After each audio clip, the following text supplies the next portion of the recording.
Hey there. So this afternoon, I'm going to show you some lunch options.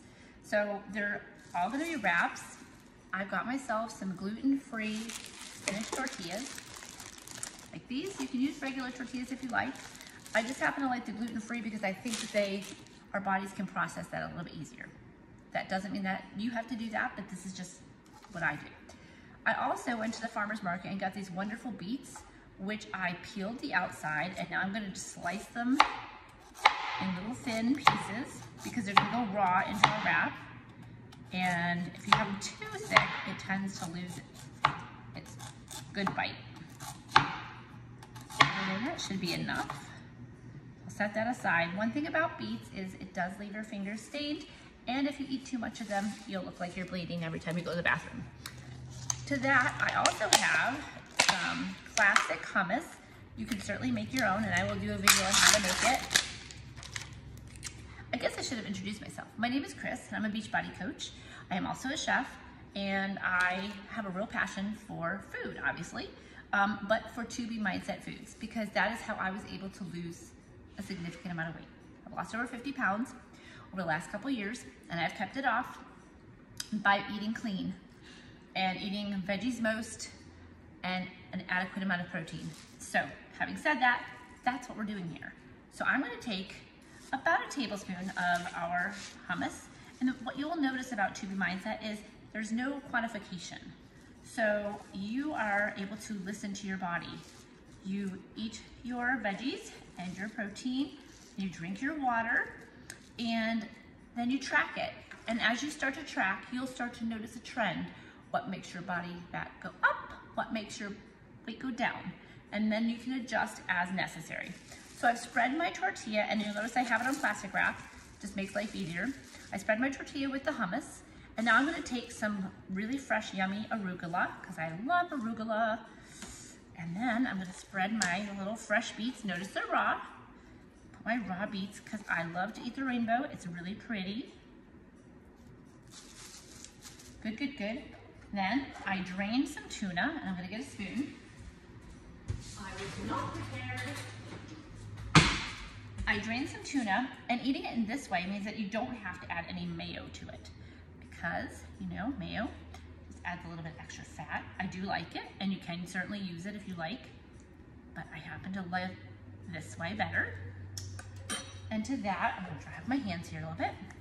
I'm gonna add a salt and pepper blend that I really like, called Sandwich Sprinkles. And then just a tiny bit of this herb feta cheese. That just gives it a little bit something extra. So when I say a little bit, I say about, you know, maybe 4 or 5 little chunks.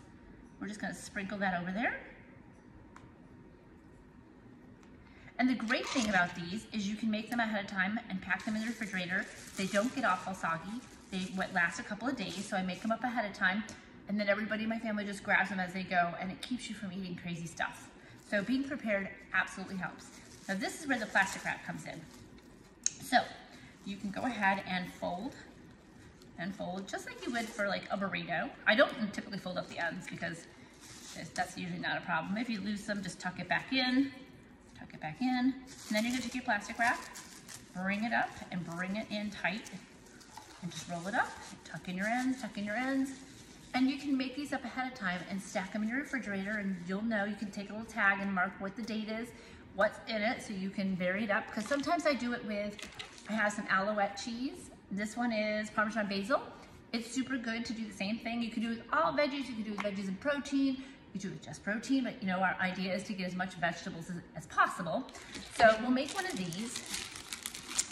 And I have the industrial size saran wrap, so if you don't have that, then you might need 2 pieces. But let's see if I can get this gluten-free wrap out of the package first. So let me grab some wrap, and we'll quickly get on making one with the cheese. It's the same process, essentially. We're just gonna wipe our knife off. Our knife. There we go. And get our cheese open. And you'll see it looks real pretty. It's got all the basil on top. And you could actually add some fresh basil, which I have a ton of because it's gone crazy. It's been so hot here. And then we're just gonna spread that on there. I'm using my chef's knife just to spread it really easily. Try to get somewhat to the edges so that everything sort of sticks in there. Because otherwise, you won't have anything in your first bite. And that's no fun. Every bite should have some good flavor. Okay, so then we'll use the same fillings for this one, but we're gonna put some arugula, just because I didn't grab anything else, but you know, that's okay. We can play around here a bit. We'll grab some of our cheese. And I'm still putting the feta, even though I've got some of the other. And then I'm gonna go ahead and slice up more of my yummy beets. And I have some really pretty golden beets that I'm gonna add. So let me grab one of those and I'll show you how to prepare it. So you're gonna go ahead, I'm gonna move this aside and cut off the end, flip it over, cut off the other end, get that in your garbage pile. And you're gonna go around and just slice off the outer peel. Now the nice thing about golden beets is they don't leave your hands crazy colors. And they have a slightly milder flavor. So, but for those of you that don't like beets, you could do shredded carrots, you could do zucchini, yellow squash, any of that can be eaten raw. So, or you can saute it and do a wrap with roasted vegetables, cooked vegetables. Now maybe these pieces are too big for you. You just go ahead and slice them and add those right in. And look how beautiful that is. The color is so pretty. And don't forget to season, because seasoning always is really important. And then we're just gonna roll it up. Always the first roll is the hardest one. And the thing about gluten-free tortillas is they're a little bit sticky. So sometimes they really fight you, but we can win. All right, so we're gonna just roll that thing up. Again, tuck your center in. And just like that, we have 2 of them made. Perfect. So I make about 6 of these at a time. Like I said, park them in the refrigerator, so they're always available to grab at any moment and without any guilt. So again, these are our gluten-free tortillas. There's all different brands. If you want a regular tortilla, you can also get these. They are wellness tortillas, extreme wellness, spinach and herbs. So, you know, spend some time in the grocery store, find lots of great veggies, play around with it, try different combinations, and let me know what you think. Love ya, bye.